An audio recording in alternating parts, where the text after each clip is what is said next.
Comissão Nacional de Eleição CNE arrojou a abertura para verificação de votos eleição dos municípios no Lourenço Rua, no Raio. Declaração o presidente CNE José Agostinho Belo foi lança verificação boletim de votos e salão apuramento nacional CNE que colitili terça-feira semana presidente CNE José Agostinho Belo hateteng e resultado provisório CNE se dá bela e a indicação atu e a segundo ronde também se ia processo contagem verificação votos os município hotu.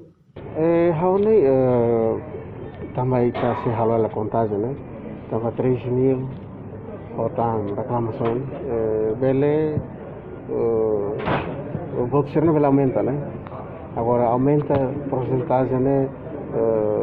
Torna bem 51% do liga ou na Fati mantém menos os 50%, mais um. Deve estar aí ainda feita, mas potência é sempre aí, né? Belmos mantém a primeira volta, Belmos avança para a segunda volta. Depende do resultado da possível verificação.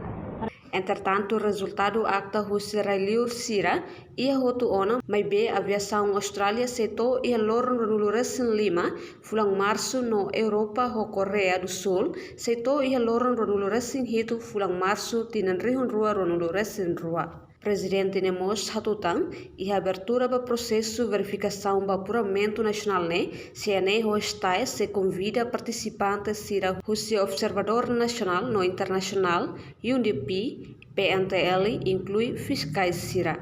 Reportagem e-mail da Fátima Celestina Falor, televisão Timor Post.